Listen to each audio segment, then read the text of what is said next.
Hello and welcome to this module on what is leadership, where we will look at leadership theories, styles, and behaviors. My name is Rahul Anand. I am an infectious diseases physician and teach courses on leadership, teamwork, and health system science to trainees and practitioners in the health professions.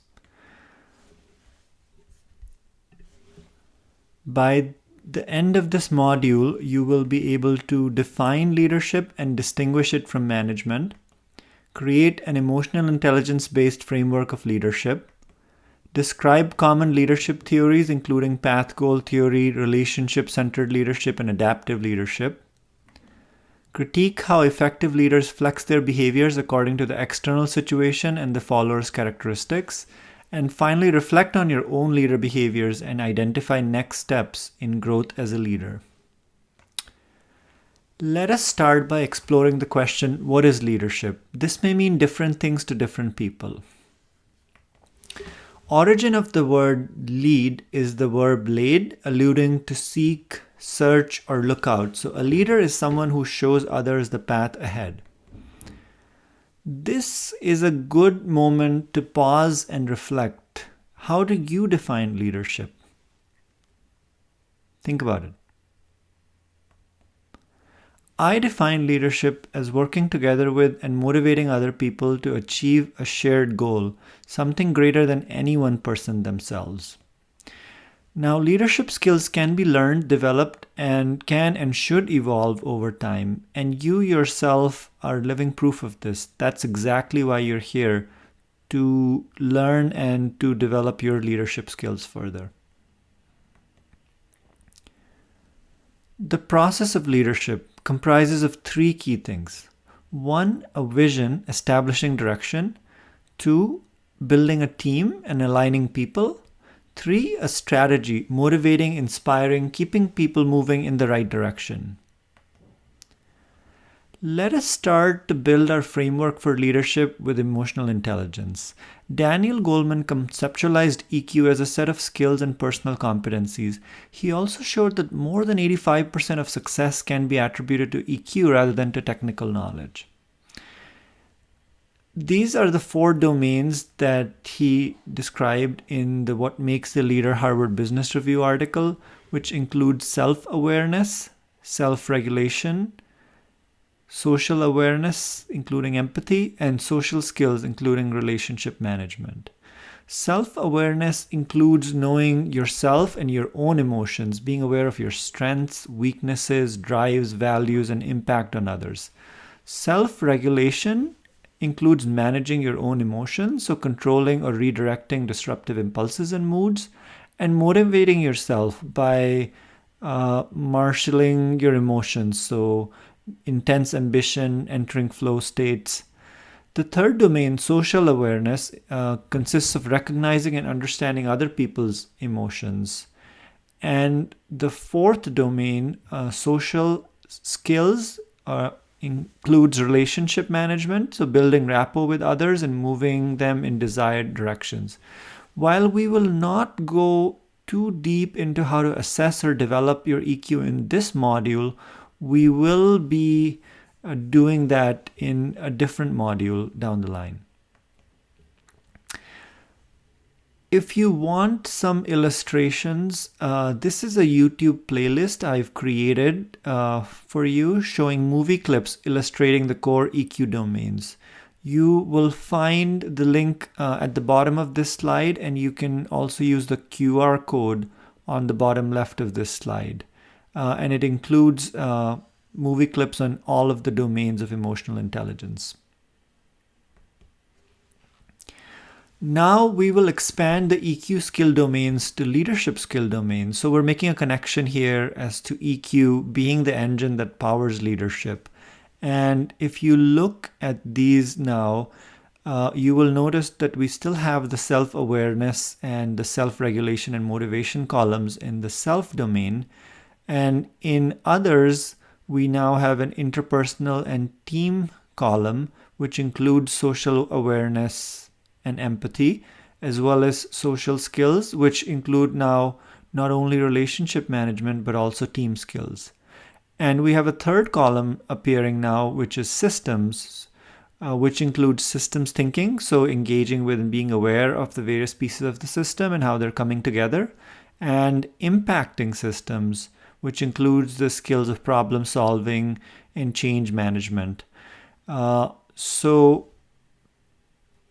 the model that we're constructing from an emotional intelligence based conceptual framework of leadership is of self, interpersonal and team, and systems, these three domains under which all of the leadership development we do will fall.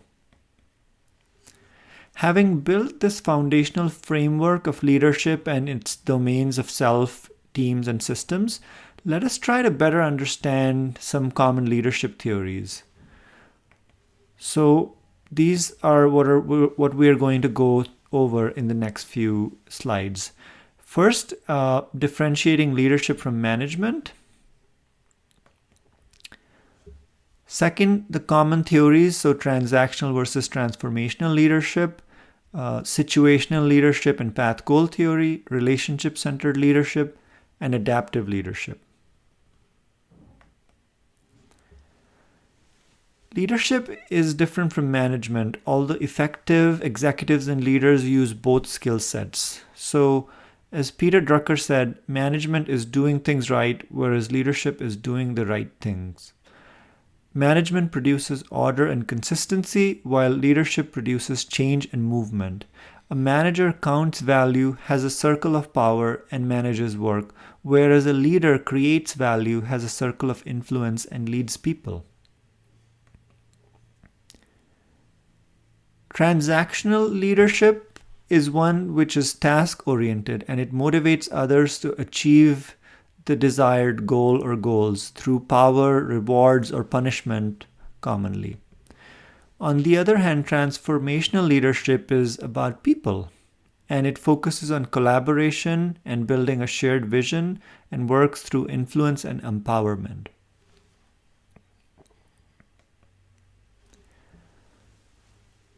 This is a set of different leadership styles as laid out by Daniel Goleman in his article Leadership That Gets Results, published in the Harvard Business Review. It builds on the basic two we mentioned in the previous slide of transformational and transactional, and these include a pace setter, authoritative, affiliative, coaching, coercive, and democratic. I'll give you a moment to look at the various styles, and as you do that, I want you to think about which of these styles you find yourself most falling into as a default.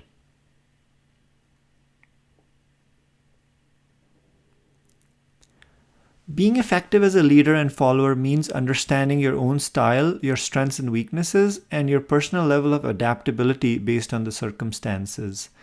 Knowing these styles is also relevant when you're managing up. So if you understand a senior leader's style well and how you may have to flex when dealing with someone with a particular style, then that can be very helpful in difficult situations. This is why I've provided these two slides, this one and the next one, for you to understand the characteristics and strengths and weaknesses of these styles. This following style lays out the weaknesses of each style. Again, I'll give you a moment to go through these.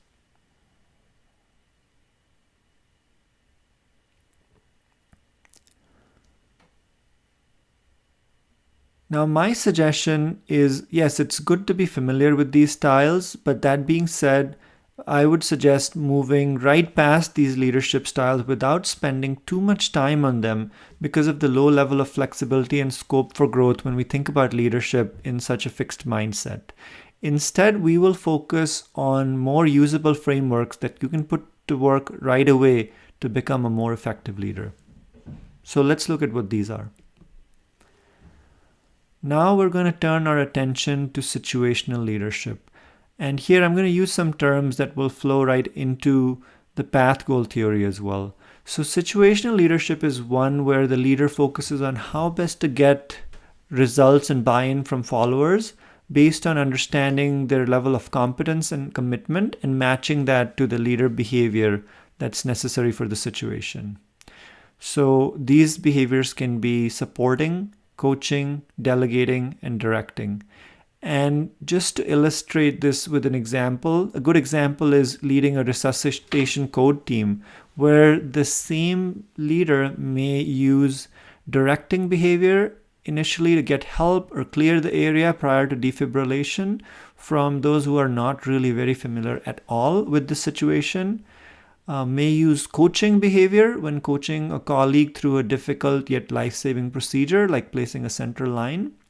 May use delegating behavior in letting specific team members like a pharmacist or other specialists do their part with much more autonomy, and may use supporting behavior in debriefing with the team later after the resuscitation is over. Now, while situational leadership is helpful in itself, where it falls short is it doesn't really give you a good framework to decide which of the behaviors you're going to use when for maximum effectiveness. So a better theory when there's a little more time to think things through is the path goal theory, which was initially developed by Robert House in the 70s to explain workplace leadership. This builds on two underlying theories of work motivation. One, looking at it from the leader side of goal setting, and two, looking at it from the follower side of expectancy. Goal setting theory suggests that an effective way to motivate people is to set challenging but realistic goals and offer rewards for goal accomplishment. Expectancy theory, on the other hand, looks at this from the follower's perspective as to why people work hard to attain goals. And followers will engage in behaviors that lead to goal attainment if they believe, number one, that a goal attainment leads to something that they value, and secondly, that the behaviors they engage in have a high chance of leading to the goal. So path goal theory is a contingency theory proposing that effective leadership is contingent on the leader adopting a particular style of behavior to match the needs of the follower and the situation in which the follower is working. So this theory identifies four main types of leader behaviors: directive, supportive, participative, and achievement-oriented. Directive leadership involves setting clear guidelines and making sure that followers know the rules and procedures to get the work done. It works really well in a situation that is ambiguous. For example, trainees showing up on the first day of a new rotation, or a new peer or junior joining a job and needing to get familiar with what needs to be done, or a new team member who may need direction on what the team or committee or group is about and how they can best contribute. So clarifying the path and behaviors they can take to the perceived reward. Supportive leadership involves being considerate of the needs of the followers and creating a friendly, supporting atmosphere to work in. This works best when the environment is very stressful and or the follower lacks confidence or has a lot of challenges. And it works to increase the follower's confidence and conditions to achieve the work outcomes. Participative leadership involves consulting with followers and taking account of their opinions and suggestions when making decisions. So the keyword here, I would say, is giving autonomy. And here, this can work really well in situations where the task has become repetitive and quite boring. And so one has to clarify what the followers' needs are and even change the approach they're taking, the rewards that are necessary. We come across this, for example, in hand washing initiatives, where this is a repetitive task and the follower may just find that there are other priorities and they need to be engaged and get buy-in to really set their goals as to what they are going to be able to achieve compared to what they may be currently doing. The fourth leader behavior under path goal theory is achievement-oriented leadership, and this involves setting challenging work goals emphasizing the need for excellence in performance and showing confidence that the followers can achieve these. So this is used best when the goal that's been set is not really challenging enough for the followers. So to really change what they perceive as the goal and set the bar a whole level higher. And again, if I went back to a hand washing example, something that I might use for a physician who's a team leader and may not be coming up to the standards here would be to just really think about, is their goal here just about washing hands, or is it about being the leader of the team, role modeling, and making sure that the patients have had the highest quality care, the safest care. So just resetting the goal from not just a percentage of when you washed your hands, but really linking it to a whole other level. Maybe it's about their identity as a leader on that team or a role model. This theory has great appeal because it can be applied really easily to educational and healthcare settings. And it is really built on the bedrock of emotional intelligence, because you need that awareness of oneself and of others around you. And you need those relationships and being able to act on the awareness by both managing oneself and changing one's behavior, and being able to use the relationships and trust to achieve effective leadership. One implication of this theory also is that leaders need to adopt multiple leader behaviors and be able to tailor these behaviors according to the characteristics of the follower or the environment. So note the emphasis on behaviors rather than traits, which supports our assumption that leadership can be developed. This is a more detailed graphic that I'm going to leave available to you as a reference.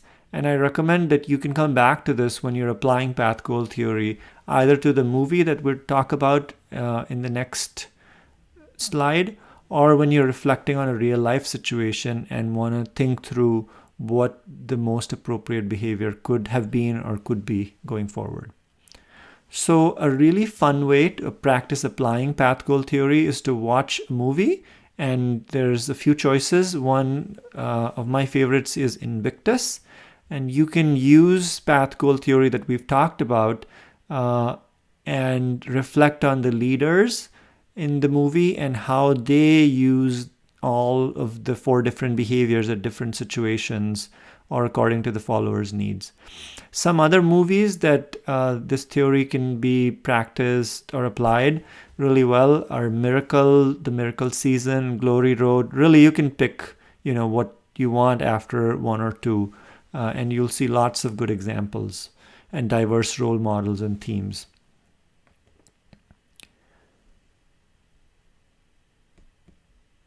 So as you go through the movie, you want to know what the 4 leader behaviors are according to path goal theory and the situation environmentally or the follower situation under which each may be used best. You want to apply the theory, so illustrate each of the 4 leader behaviors used by a leader of your choice in the movie and the environmental factors or follower characteristics that made this behavior appropriate to use in this scenario.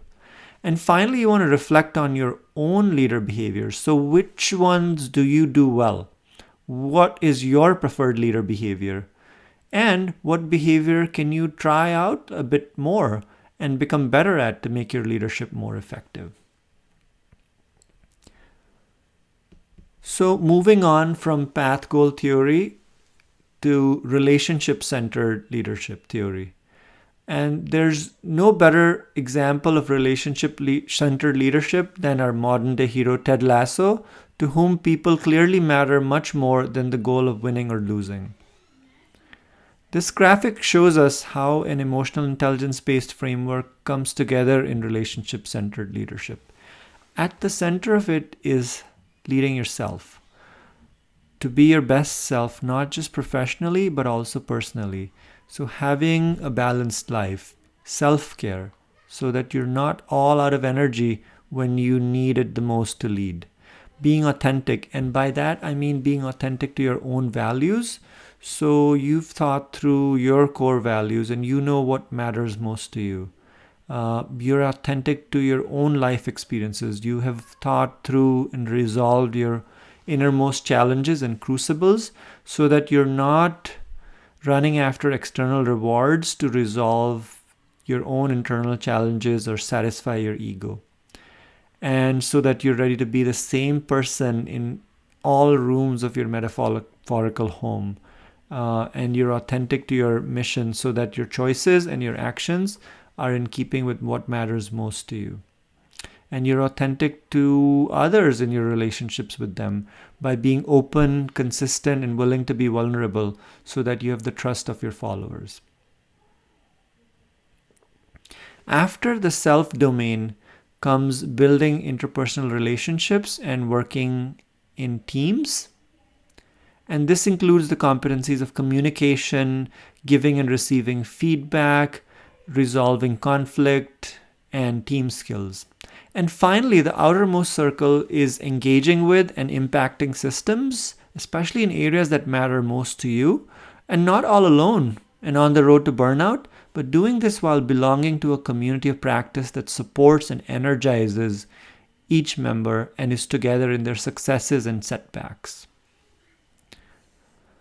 This framework can center you now as you begin this journey of leadership development, and it can help you reassess your progress at various time points, especially transitions or when you're facing your greatest challenges.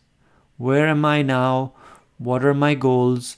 And what can I do to develop my leadership skills further for the role that I am in or I'm going to be picking up? Finally, adaptive leadership, which has been so useful in times of crisis. So adaptation is change that enables the capacity to thrive. It preserves what is essential, it discards, re-regulates, or rearranges what isn't necessary, and it creates new arrangements that give ability to flourish. And these are lessons we have learned from evolutionary biology. One of the things to think about is identifying technical versus adaptive challenges within a problem. Technical is what is already known and needs execution.